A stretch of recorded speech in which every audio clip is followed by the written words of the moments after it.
Bonjour ou bonsoir, selon l'heure à laquelle vous nous suivez.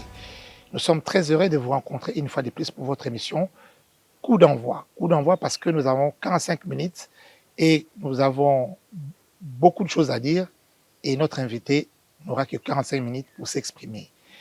Nous accueillons aujourd'hui pour cette émission un homme assez spécial.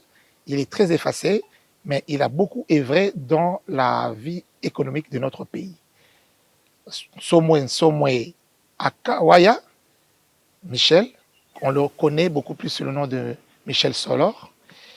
Il est économiste, consultant international et expert indépendant dans le domaine de l'intelligence économique. Nous allons en parler avec lui. Il était donc un ancien directeur de cabinet du ministre du Budget. Il a été également directeur de cabinet du Premier ministre Bruno Tshibala, mais peu avant, comme quelqu'un qui était déjà dans le rouage et dont il baignait déjà au niveau de la primature, il fut donc conseiller financier et économique du Premier ministre Lunda Bululu. Et sur le plan scientifique, il a une maîtrise en sciences économiques et il est bien principalement en économie monétaire et financière et internationale, enseignant également au troisième cycle JPE, mais aussi dans ce parcours, il fut administrateur délégué de la FENAPEC, Fédération des entreprises congolaises. Donc bien avant, il fut administrateur délégué de la FENAPEC, Fédération nationale des PME congolaises. Michel Solor, si vous voulez, de Sensomwe Akawaya, bonjour. Bonjour, Monsieur Willy Akonda. Merci de nous accueillir chez vous, donc pour parler économie. Alors, nous allons un peu parler de votre parcours. Vous avez été avec le Premier ministre Lunda Bululu, on le connaît, il a démissionné, on le connaît comme un homme de rigueur. Et vous avez été également au ministère du Budget, vous avez été à la primature avec le Premier ministre Bruno Tshibala. Parlez-nous un tout petit peu de votre parcours en deux, trois mots. Bon, j'aurais aimé qu'avant tout ça, vous puissiez mentionner que j'ai commencé mes premiers pas d'expert en sciences économiques à la Banque centrale du À la Congo. Banque centrale du Congo comme directeur. Oui, où j'ai fini à la au Banque rang de centrale. directeur à la Banque centrale du Congo. C'est l'école qui m'a le plus formé, qui m'a ouvert les yeux sur le comportement de l'économie congolaise. Et c'est d'ailleurs à partir de ma petite expertise de la Banque centrale que j'ai été recruté au cabinet du Premier ministre Lunda Bululu, alors que je n'avais encore que 2 ans de carrière comme conseiller économique, monétaire et financier du Premier ministre. Et de là, je suis rentré à la Banque centrale pour ne pas y traîner parce que l'ancien directeur de cabinet du Premier ministre Lunda Bululu et qui fut aussi mon directeur à la Banque centrale avant cela, me recrutera juste quelques mois après pour être son directeur de cabinet au ministère du Budget. Et bon, de là, je suis rentré à la Banque centrale où cette fois-là, je vais alors rencontrer la promotion pour assumer les fonctions de directeur au sein de l'audit du gouverneur. C'était un collège de directeurs, mais en fait, c'était, comme on l'aurait appelé, le collège des sages de la Banque centrale. Bon, c'est vrai que pour un jeune que j'étais, siéger parmi les aînés qu'on appelait les sages, c'était déjà trop de privilèges pour moi. Et j'en suis reconnaissant pour ceux qui m'avaient élevé à cette dignité-là. J'ai quitté la Banque centrale un peu plus tôt, un peu précipitamment, c'est-à-dire contrairement à ma volonté pour un différend entre moi et le gouverneur de la Banque centrale, parce que nous étions en pleine guerre, Soumouze Kabila, en pleine guerre, de RCD, MLC, et le pays était complètement à sec. On ne savait pas où trouver les moyens pour financer la guerre. Et le même gouverneur me demandera d'inventer quelque chose pour sauver le pays. Et c'est comme ça que, sans réinventer la roue, j'ai amené le certificat de dépôt. Mais un certificat de dépôt qui a été très bien conçu, mais malheureusement appliqué dans la précipitation. Parce que on n'avait pas respecté tous les contours que j'avais tracés comme cadre pour l'exercice de la fonction de certificat de dépôt. Ça favorisait une certaine magouille, je ne veux pas entrer dans ces détails-là. Et cette magouille que j'ai moi-même décelée rapidement et dénoncée, ben, ça m'a coûté mon départ de la Banque centrale. C'est ça la vérité. J'ai quitté la banque et je me suis lancé dans une carrière solo. Je suis rentré aux études. J'ai fait mon master en sciences économiques. C'est là que j'ai eu le master où je me suis spécialisé en économie monétaire financière internationale. Après laquelle, bon, je vais être recruté comme administrateur délégué de la Fédération nationale des petites et moyennes entreprises congolaises. Et pendant que j'y étais, l'université de Kinshasa qui m'a formé, parce qu'il faut le dire, de la première année de graduat jusqu'à la fin du master, je n'ai été formé en fait académiquement que par cette même UNIKIN-là. Va me faire l'honneur de me rappeler parce qu'il venait de signer un contrat avec la Banque mondiale pour un autre master, cette fois-là, une formation au 3e cycle en GPI. GPI, c'est gestion des politiques économiques. Et il y avait de nouveaux cours qu'il fallait nécessairement introduire au niveau du 3e cycle. On ne pouvait plus enseigner aux étudiants la macroéconomie. Il fallait maintenant dépasser ce niveau de macroéconomie générale pour entrer dans la macroéconomie approfondie. Et l'Université de Kinshasa, les organisateurs à l'époque avaient estimé que j'étais probablement la personne, peut-être parmi les mieux indiquées, pour prendre ce risque d'inventer la macroéconomie approfondie, adaptée au niveau des décideurs. Parce qu'il faut le dire en passant, le GPE est un master qui n'est pas national, mais régional. C'est un master qui est ouvert à tous les hauts cadres des administrations publiques à travers toute l'Afrique. Il y a des gens du Madagascar, du Sénégal, du Rwanda, du Burundi, du Congo-Brazzaville, du Cameroun, qui venaient, et je crois qu'ils viennent encore, je suppose que ça existe toujours, qui viennent suivre leur formation en gestion des politiques économiques au niveau du GPI Kinshasa qui était financé par la Banque mondiale. Monsieur Soumé, on n'a pas très peu de temps, on a beaucoup de choses à Oui, dire. et j'ai terminé là-dessus, voilà. c'est ça le parcours que j'ai passé. J'ai enseigné et après ça, je serai recruté comme directeur de cabinet du Premier ministre Bruno Tshibala, comme vous l'avez cité. Voilà très brièvement ma carrière, mais j'ai toujours été consultant indépendant, expert indépendant, indépendant d'esprit. Voilà, c'est tout ça un peu. On va revenir sur l'actualité, mais parlez-nous un peu de l'époque où vous étiez conseiller financier économique du Premier ministre Lunda Bololo. Selon nos informations, vous serez parmi ceux qui auraient encouragé le Premier ministre à démissionner. C'était pour quelle raison? Vous savez, c'était une période qui était beaucoup plus difficile que celle que nous connaissons aujourd'hui, parce que il vous souviendra qu'il y avait eu dans les années 90, en 1990 plus précisément, remontons 90, en 1989, il y a eu l'éboulement de la mine de Kamoto. Il y a eu la rupture juste après de la coopération structurelle avec tous nos principaux partenaires, la Belgique, et même l'histoire de l'embargo remonte à cette époque-là, l'embargo des armes, parce qu'on accusait Mobutu de violer les droits humains, les droits de l'homme, etc. Il y a eu le phénomène d'étudiants soi-disant assassinés à l'université de Kinshasa, comment on appelait ça encore, les Titimboka, que vous connaissez. Opération les Titimboka. Il y a eu toutes ces circonstances, la rupture de la coopération structurelle qui était en cours et l'éboulement de la mine de Kamoto ont rendu nos finances énormément, j'allais dire, ont fait tarir nos finances publiques. L'économie a été complètement sèche sur le plan monétaire, sur le plan financier. C'est comme ça qu'il y a eu des phénomènes bindo en même temps, vous en souviendrez.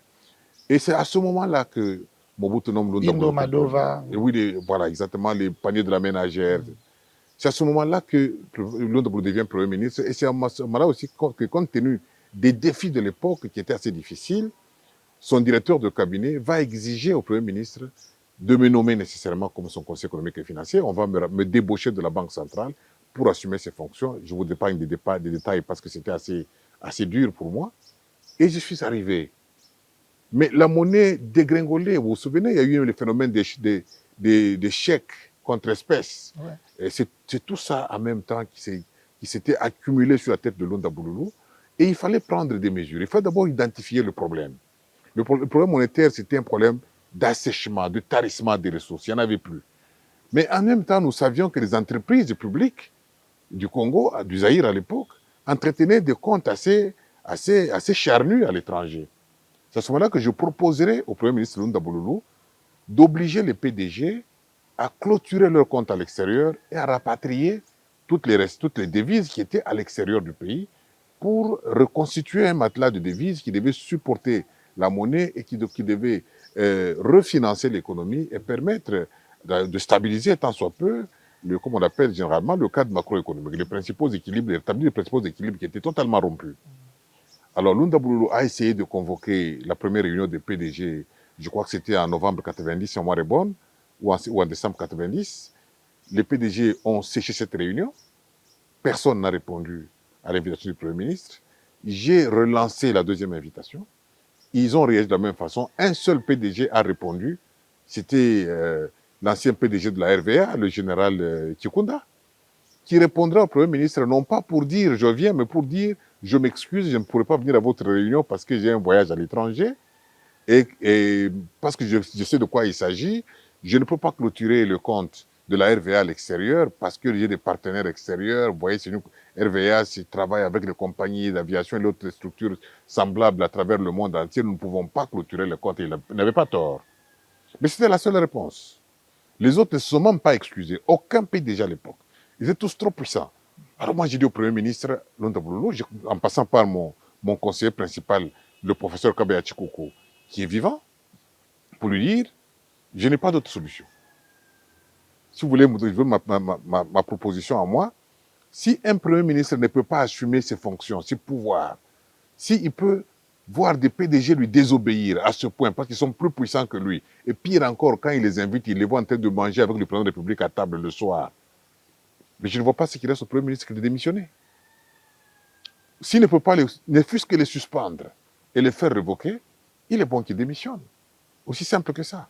C'est mon point de vue. Alors, c'était vraiment les coulisses du pouvoir sous Mobutu. Hein, bon, c'était une injure au pouvoir, on l'a dit comme ça, et mon chef direct, le conseiller principal, a eu d'ailleurs le directeur de cabinet, il a déchiré ma note tout de suite, il l'a déchiré pour dire ça c'est un chiffon. On ne peut pas proposer à un premier ministre de démissionner, c'est irresponsable, c'est quoi qui te prend? C'est toi qu'on va chasser de la primature, il dit, je serai le premier à partir. Alors, et finalement, le conseiller principal, Bossel Kabeya, qui avait contresigné ma note, apprenant que la note avait été finalement déchirée par le directeur de cabinet, s'est fâché, il m'a demandé la copie de la note, je lui ai donné la copie, il est allé voir le Premier ministre directement à la maison, à la résidence le soir.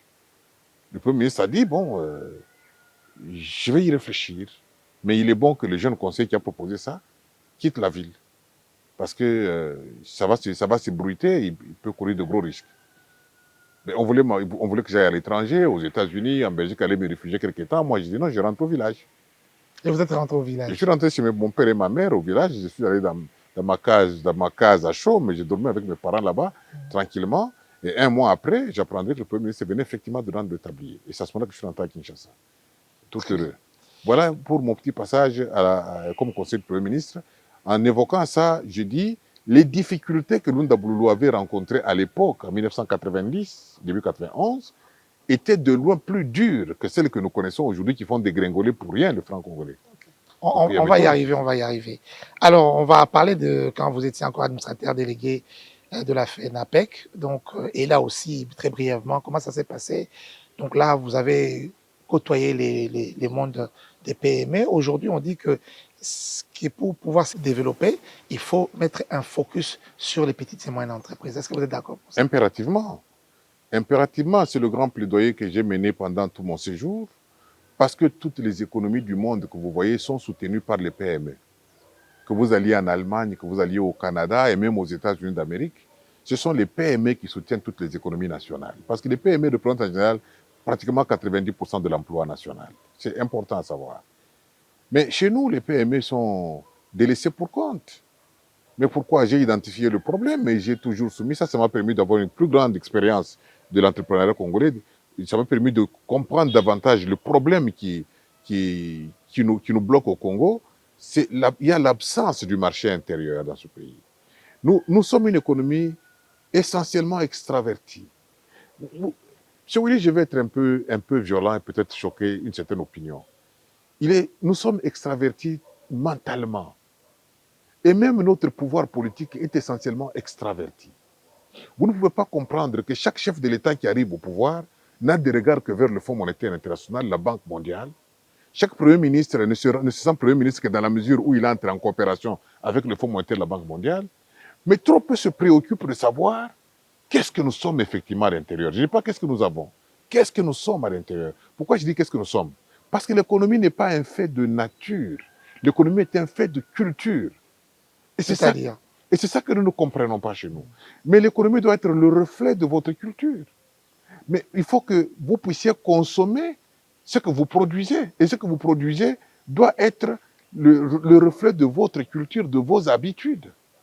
C'est ça la différence entre les classiques et les marxistes. La grande différence entre Adam Smith et Karl Marx. Adam Smith et ses acolytes, qui sont nombreux jusqu'à aujourd'hui, ont considéré l'économie comme un fait de nature. C'est comme ça qu'on vous dit même qu'il y a la main invisible. Donc ne vous en faites pas, il y a la main invisible qui conduira, qui ramènera aux équilibres. c'est ce moyen. Mais dans le concret, qu'est-ce qu'il faut? Qu'est-ce qu'il faut faire dans le concret? Sur le plan des principes, hein, qu'est-ce qui... Sur le plan de principe, vous me demandez qu'est-ce qu'il faut, mais vous voyez, je prends un peu de temps parce que des idées se bousculent en même temps, je ne sais pas laquelle il faut que je vous donne. Mais toutes vont concourir la même chose. Ce qu'il faut, c'est créer une économie nationale. Il faut créer une économie Il faut nationale créer l'économie nationale. C'est-à-dire, il faut nationaliser l'économie congolaise. qui est tenue beaucoup plus par les étrangers. Deux fonctions caractérisent toute économie. C'est la fonction de l'offre, la fonction de la demande. Mais chez nous, l'offre et la demande se boudent. Or, l'économie, c'est le marché, c'est-à-dire la rencontre de l'offre et de la demande. L'économie consiste à produire et à consommer. Point barre. Avec plus de 18 millions d'habitants à Kinshasa, on parle déjà de 100 millions pour l'ensemble du pays. Nous sommes un marché de consommation énorme. Déjà à l'intérieur, donc c'est un grand marché. C'est-à-dire que nous sommes une demande, mais qui ne rencontre pas son offre. Parce que ce qu'on nous produit ne rentre pas dans notre culture. Qu'est-ce que l'économie congolaise produit? Entre parenthèses, congolaise, entre guillemets d'ailleurs. Qu'est-ce qu'elle produit? Elle produit le cobalt, elle produit le cuivre, elle se bat pour le coltan, pour l'or. Qui consomme le cuivre au Congo? Ou le cuivre congolais? Qui consomme le pétrole congolais? C'est l'étranger. Donc notre offre à nous, notre fonction de production s'adresse à l'étranger, à l'extérieur. Et notre consommation, y compris le cure-dent, vient de l'étranger. Vous êtes d'accord pour ceux qui disent qu'il faut se tourner vers l'agriculture? Par exemple, avec les potentialités des terres, potentialités agricoles, et que ça va permettre également de créer ce que vous appelez aujourd'hui l'économie nationale, l'agriculture, par exemple. C'est le basique de la science économique. Parce que l'économie politique, elle vous dit que son premier objet, c'est la satisfaction des besoins physiologiques. Et le premier besoin physiologique, c'est le manger. Et donc, il faut l'agriculture, mais ce n'est pas ça mon discours. Mon discours n'est pas de dire forcément qu'il faut tabler sur l'agriculture comme principal secteur de l'activité économique. Non.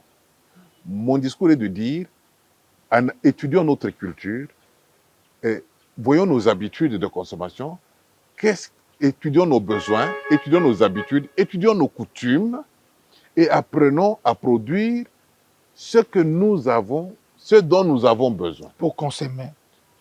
Pour consommer. C'est ça l'objet de l'économie.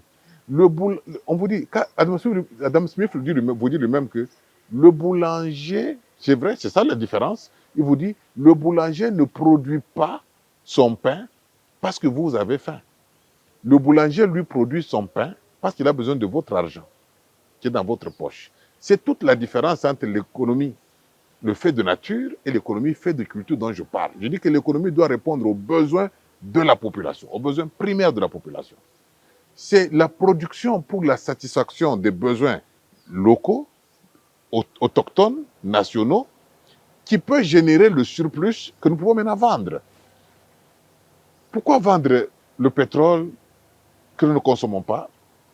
Pourquoi vendre, au lieu de vendre le surplus, nous vendons l'essentiel? Et pourquoi c'est nous qui devons aller, avec notre pétrole, le transporter sur la tête jusque sur le marché international pour aller offrir à celui qui veut le consommer et qui nous impose son prix? Parce que nous sommes des affamés. Nous sommes des déracinés, des acculturés. Mais il faut qu'eux viennent vers nous pour dire, monsieur, vous avez du pétrole chez vous, mais nous en avons besoin. Est-ce que nous pouvons le produire si ça ne vous intéresse pas? Et nous vous disons, ok, nous pouvons vous proposer notre produit, voici le prix que vous allez nous payer. Et le prix nous permet, nous, de nous focaliser dans ce que nous avons, dans le secteur où nous avons ce qu'on appelle en économie l'avantage comparatif. Voilà pourquoi je vous ai dit, je ne dis pas que l'agriculture est nécessairement le secteur vital dans lequel nous devons investir. Nous devons investir dans le secteur où nous avons l'avantage comparatif, c'est-à-dire où le coût de production est tellement inférieur qu'il nous permet de dégager suffisamment de bénéfices. Et après avoir nourri la totalité de notre population, nous avons encore un excédent que nous pouvons vendre à l'extérieur et gagner des bénéfices. J'insiste sur cette question de surplus qui a été abondamment développée par un savant africain qui n'est pas économiste mais qui est historien, Cheikh Anta Diop. Parce que c'est lui en fait qui a très bien défini d'après moi ce qu'on appelle la structure économique. Alors nous n'avons même pas une structure économique pour créer, quand je dis créons une économie nationale, c'est-à-dire dotons notre pays, notre économie, notre pays, notre nation d'une structure économique. La structure économique, ça veut dire quoi? Ça veut dire un agencement des éléments désirés pour arriver à une action qui rencontre nos besoins effectifs pour nous faire vivre, pour, comment on dit, pour répondre aux conditions de notre existence. Quand je dis créer une économie nationale, ça veut dire quoi? Ça veut dire prenons des politiques économiques qui favorisent d'abord l'expansion du marché intérieur, lequel marché est complètement désintégré, pour ne pas dire inexistant. Alors, nous, on est suivi par la population aussi, qui veut un peu comprendre. C'est vrai que l'économie, c'est une science qui demande beaucoup de connaissances et peut-être beaucoup de réflexion. Mais dans le concret, qu'est-ce qu'on doit faire? C'est là que je vous ai dit qu'il est malheureux que chaque pouvoir qui s'installe commence par tourner ses regards vers l'étranger. Au lieu de tourner d'abord les regards vers l'intérieur, vers nos villages, pour savoir de quoi avons-nous besoin dans nos villages. Qu'est-ce que le peuple demande, comme disait un musicien? Ouais. Que veut Félix le peuple? quoi? Que demande le peuple? Que demande le peuple? Nous devons d'abord commencer par identifier nos besoins nationaux. Et en même temps, une autre étude de l'autre côté, ça c'est du côté de la demande, nous devons aussi étudier de l'autre côté quelles sont nos capacités, nos potentialités, notre efficacité. Quelles sont nos forces? Quelles sont nos dotations par rapport à ces besoins-là? Qu'est-ce que nous pouvons faire pour que ces besoins soient satisfaits au moindre coût et y compris localement? Localement, ça veut dire aussi au moindre coût parce que ça ne vous demande pas des coûts de transport énormes, de douanes et autres, mais vous pouvez le faire sur place et réaliser. C'est là qu'intervient la notion de l'avantage comparatif. Alors, ces études ne sont pas faites. Vous me demandez à moi de dire tout de suite qu'est-ce qu'il faut faire. Je vous dis, il faut commencer par là. Mais c'est ce qu'on dit toujours par notre économie. Aujourd'hui, on parle des minéraux, même les minéraux, en ce qui concerne nos richesses minérales. Il n'y a pas des études de préfaisabilité, pas d'études de faisabilité, pas de certification de nos minéraux. Et c'est ce qui pose problème. Et vous parlez également, en ce qui concerne notre économie, il n'y a pas des études. Quand vous parlez des minéraux, ma question est la suivante. Qui sont intéressés par nos minéraux? Est-ce que c'est nous que nos minéraux intéressent ou l'étranger? Qui est-ce que nos minéraux intéressent le plus? Mais je rebondis pour ça parce que pour vous parler des études. Mais justement, vous avez raison. Mais mon problème n'est pas à ce niveau-là. On vient d'avoir le forum économique ici, on dit qu'on va nous faire la cartographie de nos mines, etc. Mais la question, qui est-ce que cette question de nos minéraux intéresse le plus? Quels sont c'est les besoins de qui sont satisfaits par notre exploitation minière en priorité? Donc, vous êtes pour la diversification de l'économie Oh, nationale? absolument. C'est une étape à laquelle on doit nécessairement arriver. Il faut la diversification économique parce que je vous ai dit, il faut étudier nos capacités, nos potentialités, nos cultures qui sont déjà elles-mêmes diverses, avec des dotations diverses. Et nous avons déjà un potentiel de marché intérieur divers. Vous savez, un exemple. Chez les Batétés, là, je suppose que vous êtes de là. C'est une région où le riz est le principal aliment de base et où le potentiel de production de riz est incommensurable. C'est de même à Bumba. Pourquoi on doit importer le riz qui vient du Pakistan, de la Chine et autres? Qu'avons-nous fait pour faciliter la production du riz à Katakokombe, à Bumba? Rien. Mais nous sommes précipités sur le riz nettoyé qui n'a plus d'éléments nutritifs, juste pour nous remplir les ventres. Nous y gagnons quoi? Rien du tout. Pourquoi on n'a pas fait une étude? Est-ce que vraiment ce sont des études qui, en réalité, manquent? Est-ce que nous n'avons pas d'experts dans ce pays pour faire des études? Vous avez mentionné que j'ai été directeur de cabinet du Premier ministre, mais je peux vous assurer que j'ai vu de nombreuses études de faisabilité qui sont passées par là. De nombreuses études de faisabilité. Bon, les études, elles existent. Mais quel est le problème qui se pose? Qui sont cachées, justement. Elles ne sont pas cachées. Quel est le problème qui se pose? C'est là qu'interviennent des questions de politique, des responsabilités politiques. Parce que je suis passé par la PME, j'ai découvert que ce qui manque à nos PME pour s'épanouir, Parce que quand on parle d'agriculture, on voit les PME. Qu'est-ce qui manque à nos PME pour s'épanouir? Trois secteurs, trois facteurs simplement. Le premier facteur, c'est d'abord, bien entendu, la formation. La formation. Et nous sommes un pays où on forme quelqu'un dans un secteur, il cherche l'emploi dans le secteur pour lequel il a été formé, il n'y en a pas. Et ceux qui vont à l'université pour vivre, parce qu'ils savent dans quel secteur il faut aller pour essayer de vivre demain, parce que demain, tout le monde doit devenir politicien, doit devenir ministre, doit devenir PDG, il faut aller vite. Là où ça peut aller plus vite, c'est le droit. On va vite en droit, on remplit les salles de doctorat là-bas, on va vite en sciences politiques, et ça va vite. Et quand on sort de là, on se bouscule sur les chaînes de télévision, et on est expert, on est remarqué, on vous recrute dans un parti politique, vous devenez ministre demain ou député national. Mais le secteur de production, il est abandonné. La chaîne des valeurs. Donc, voilà. Premier élément qui nous manque, la formation. Deuxième élément qui nous manque, même si on avait la formation, le financement. C'est le nez du problème. La PME congolaise n'a pas accès au capital, n'a pas accès au crédit bancaire. C'est pas pour l'encenser. Moi, je suis, par exemple, le candidat Seth Kikouni, qui, bon, même si c'est théorique, il a dit que s'il devenait président, il va mettre 50% du budget dans les financements des PME.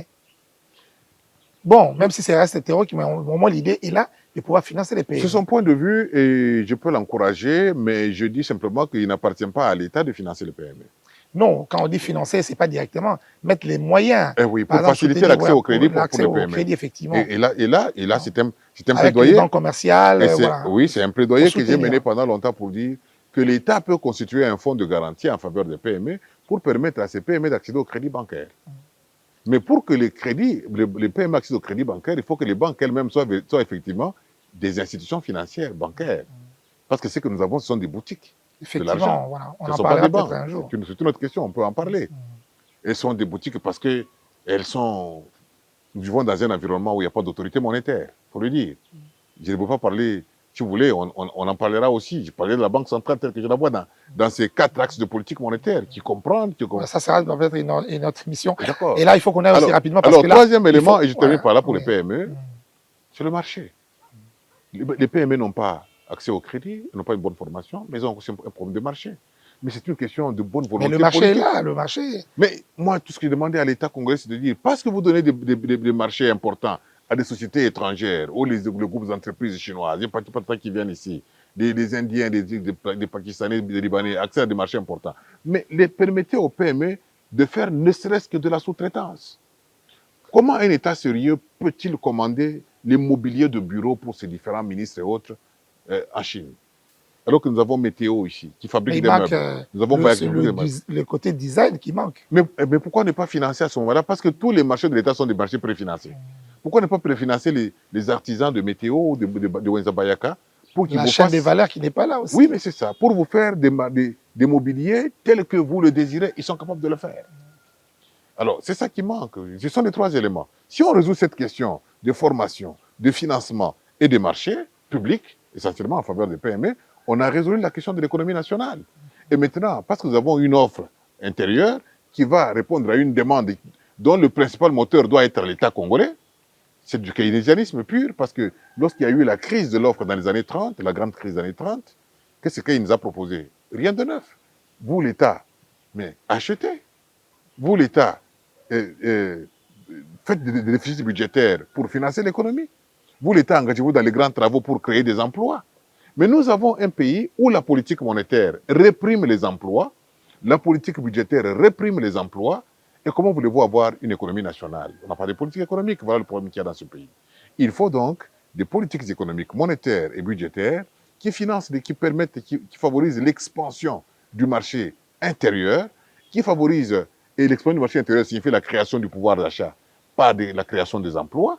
C'est ça le pouvoir d'achat au préalable qui constitue la demande. Et de l'autre côté, vous avez le même État qui peut intervenir pour soutenir l'entrepreneuriat, les PME notamment, comme je vous ai dit, là, avec les fonds de garantie, pour permettre la production locale. Ainsi, nous pourrons avoir une offre qui s'adresse à une demande locale, une demande qui s'adresse à l'offre locale, et le surplus peut être exporté, et où le minimum qui nous manque pour la production peut être importé, et on a une économie qui avance. 45 minutes, on a dit que ce coup d'envoi 45 minutes, c'est pas beaucoup, donc il nous reste très peu de temps.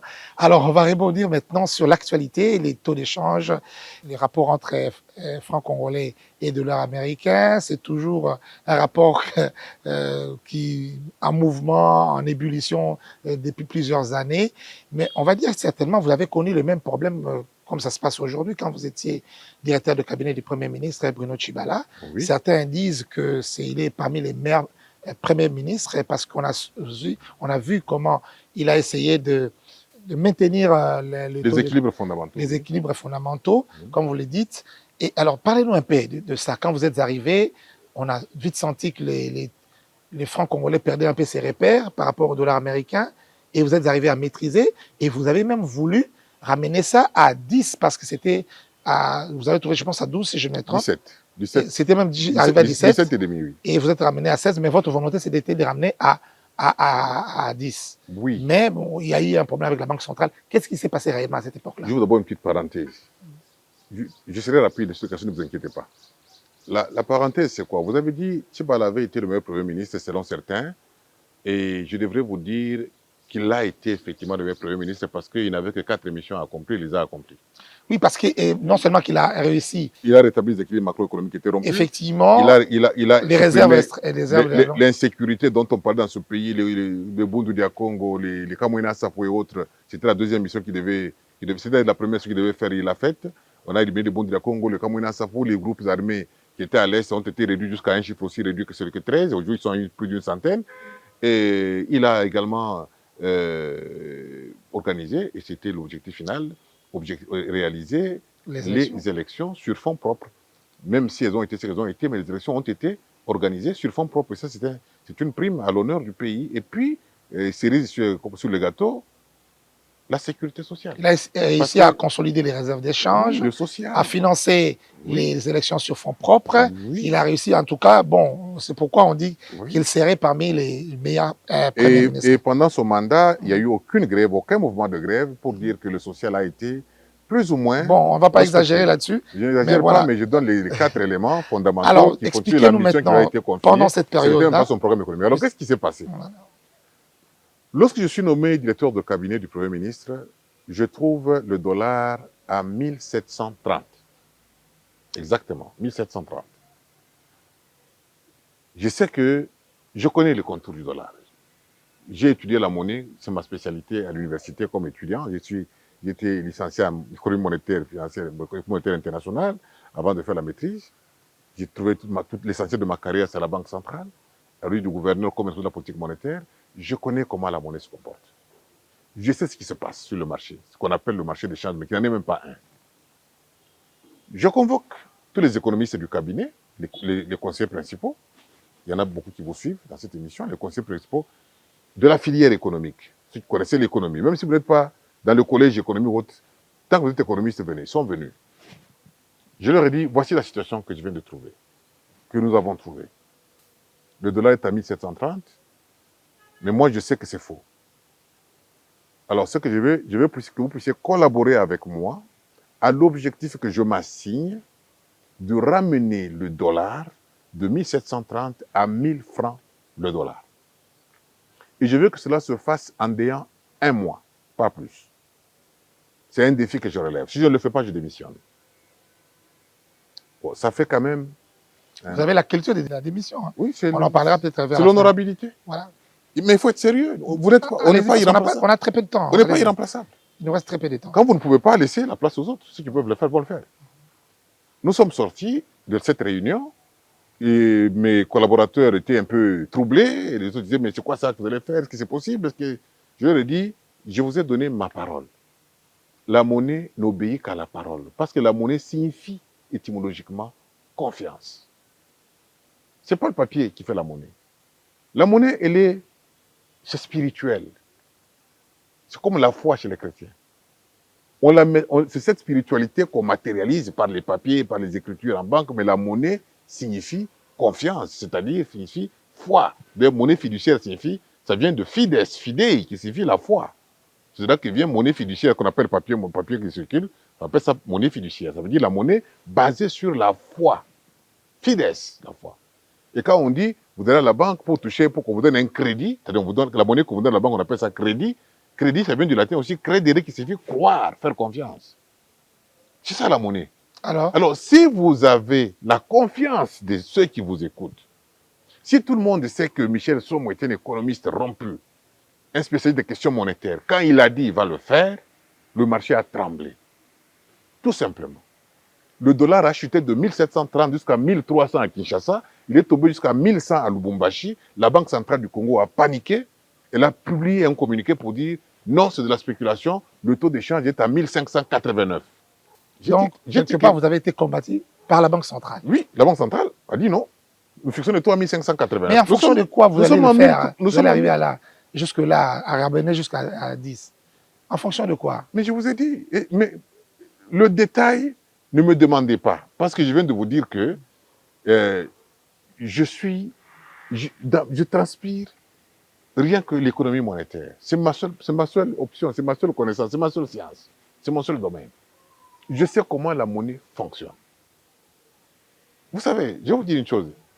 Lorsque le président de la Réserve fédérale américaine, lorsqu'on annonce que le président de la Réserve fédérale va parler à la télévision, aujourd'hui, toutes les chaînes de télévision mondiales, de l'Est à l'Ouest, du Nord au Sud, tout le monde s'accroche à la télévision pour écouter un discours qui ne va même pas durer 1 minute. C'est cela pour vous dire simplement que la Réserve fédérale vient de revoir son taux directeur, on la ramène à 2%. Alors, il nous reste très peu de temps. Alors, comment ça s'est passé? Ce n'est que ça. C'était sur base de la confiance. C'est tout. Et vous avez dit, et c'est tout. Parce qu'ils savaient que j'étais capable de le faire. Et la Banque centrale qui savait que j'allais le faire, a cassé ça tout de suite. Pour dire, le taux est à 1589, il faut l'afficher partout, communiquer partout. Mais pourquoi ça? Et j'ai dit sur mon Premier ministre, Monsieur le Premier ministre, vous avez compris maintenant le problème? Est-ce que vous avez compris d'où vient le problème du taux d'échange? Parce que Tchibala, il est vivant, il m'a appelé dans son bureau pour me dire, mais dites-moi, Somo, est-ce que c'est pas le marché de débasson que vous avez appliqué pour que le taux baisse? J'ai dit non. Et j'ai dit à mes collaborateurs, le sous-gestionnaire de crédit, le conseil financier, je leur ai dit, je ne toucherai pas mon salaire en dollars. La portion du salaire du directeur de cabinet qui est payé en dollars, payez-la moi en francs congolais. Ils ont dit, mais ce n'est pas possible. C'est ce que je vais faire. C'est un message fort. La Banque centrale doit être capable d'envoyer des messages forts à l'opinion. Et donc, ce qui se passe aujourd'hui, on peut dire que c'est de la spéculation. Non, ce n'est pas de la spéculation. C'est soutenu. Mais bien sûr. Par les erreurs de la Banque centrale. Ce n'est pas de la spéculation. Les gens profitent de votre ignorance. Les gens profitent du fait qu'il y a un vide à la Banque centrale et ils font la loi. Qu'est-ce que vous voulez? Qu'est-ce que vous entendez-vous par vide de la Banque centrale? Qu'est-ce que vous entendez par vide de la Banque centrale? Toute personne intelligente sait que la Banque centrale n'a pas de politique monétaire. Voilà. Toute personne intelligente le sait. Il n'y a aucune politique monétaire à la Banque centrale. Aucune. Déjà, la Banque centrale, elle applique une théorie monétaire qui n'existe pas, contradictoire. Non pas contradictoire, mais contraire à la théorie monétaire. C'est-à-dire? Ah, si vous voulez les détails, il faut faire une émission. Voilà. On en vous savez, j'ai écrit, c'est vous qui me dites que vous n'avez pas le temps. J'ai écrit, mon mémoire de DEA est intitulé « La Banque centrale du Congo dans le dilemme ». Et ça fait un débat à l'université de Kinshasa. C'était un mémoire de DEA, je le dis bien. Ça fait un débat de l'université de Kinshasa. Tous les disciples du Fonds monétaire international qui sont professeurs à l'UNIKIN là-bas sont descendus là-bas.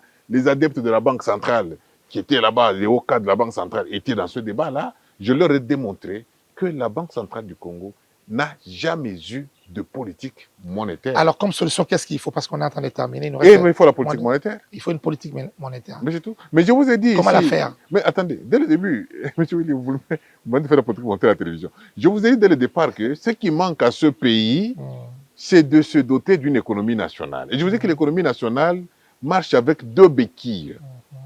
La politique monétaire et la politique budgétaire. Ce sont les 2 béquilles qui permettent à une économie d'un pays d'exister et de marcher. Tant qu'un enfant ne sait pas se tenir debout, n'a pas de jambes pour marcher, il ne marchera jamais.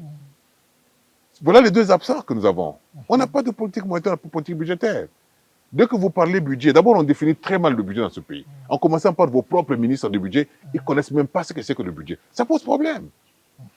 Ah oui. Tous ces gens qui parlent de budget, vous parlent de quoi? Ils vous parlent des recettes. Oh voilà. Le budget, nous sommes maintenant à 16 milliards. On se réfère à quoi? On regarde les recettes. Les recettes sont des moyens de financement. C'est pas ça. Il y a les recettes et les dépenses. Non, c'est pas ça.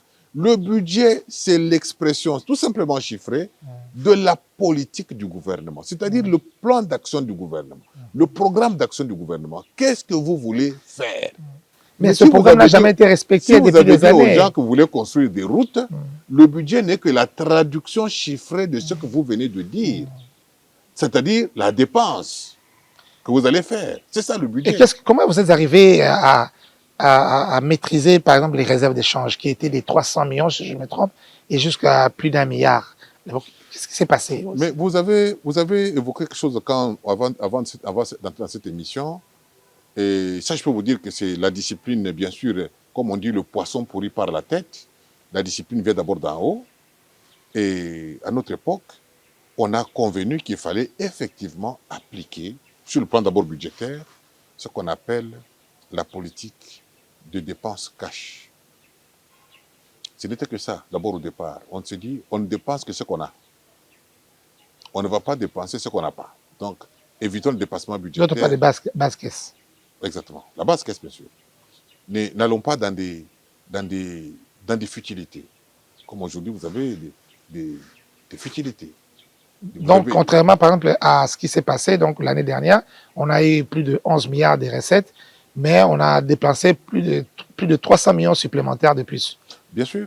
Et vous voyez, ça fait déjà un problème. Mais quand, pour un budget qui part de 4 milliards à 11 milliards et qui se trouve incapable de rencontrer les besoins fondamentaux, les fonctions régaliennes de l'État, c'est déjà un problème. Aujourd'hui, vous avez un budget, comme vous avez de 11 milliards, où les dépenses de fonctionnement à elles seules consomment presque la moitié. 4,6 milliards de frais de fonctionnement. 4,6 milliards de frais 40%. Ça veut dire qu'on a fonctionné. Qu'est-ce qu'on a fait en réalité? C'est quoi? Qu'est-ce qui remplit le fonctionnement? Ce sont les primes de ceci. Ce sont les pourboires qu'on se donne. Il y a eu une réunion là-bas, sortez l'argent. Ça n'entre pas dans la rubrique rémunération, c'est la rubrique fonctionnement. Il y a eu conseil des ministres, sortez l'argent. L'argent sort, ce sont des dizaines, ce sont des milliers de dollars qui sont gaspillés. Et 4,6 milliards. Oui, on les c'est un scandale quand même. Ah oui, mais c'est ça qui se passe. On invente des primes supplémentaires, des heures supplémentaires, des primes de ceci, des jetons de cela. Et ça gonfle les dépenses. C'est le fond, c'est la base du détournement. C'est ça les détournements dont on parle, des fonds de l'État. On les habille dans une rubrique fourre-tout qu'on appelle frais de fonctionnement, et ça passe.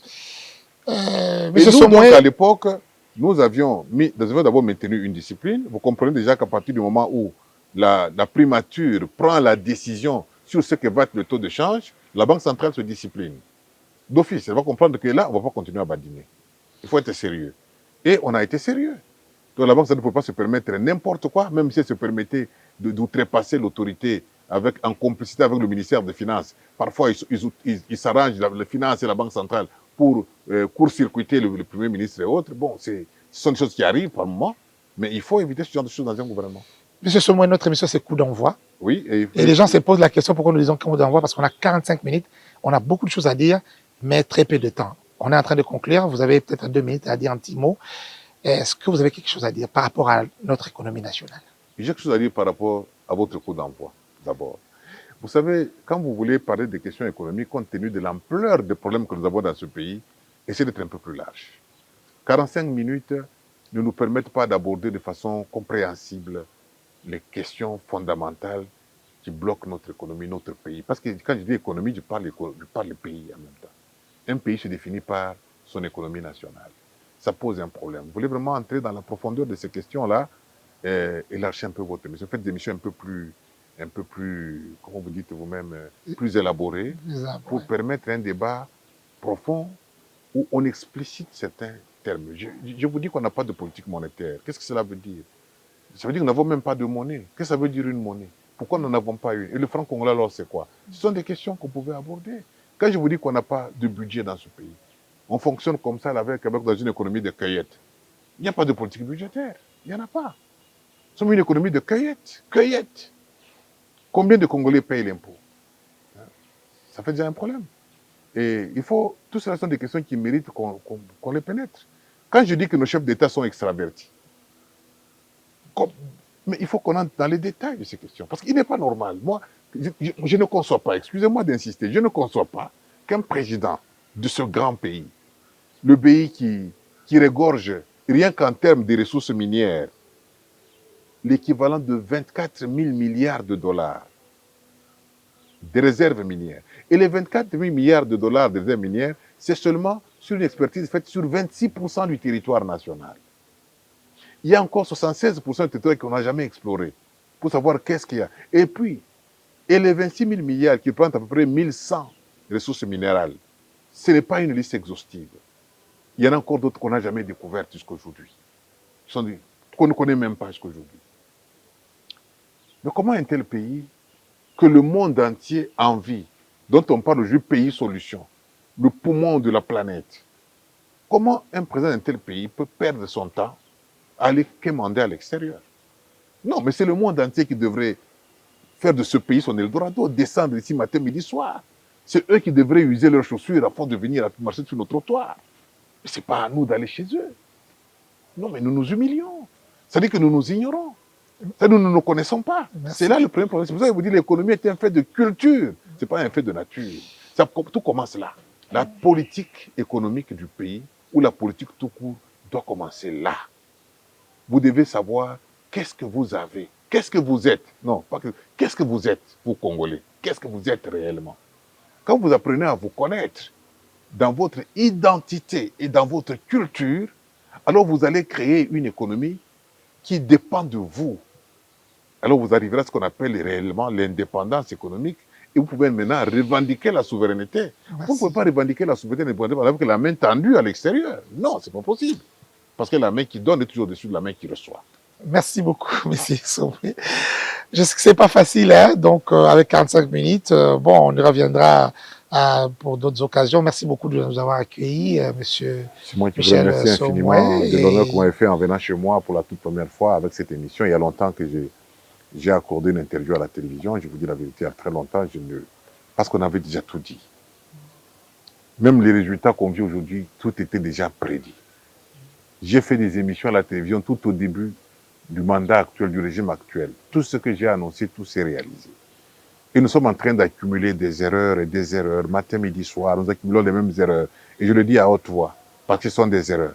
J'ai même annoncé sur mon mur Facebook qu'ils allaient échouer, il faut laisser les échouer. Bon, qu'ils disent qu'ils ont réussi, tant pis, mais c'est pas grave. Merci beaucoup. Merci, on vous retrouve très prochainement avec un autre invité, certainement.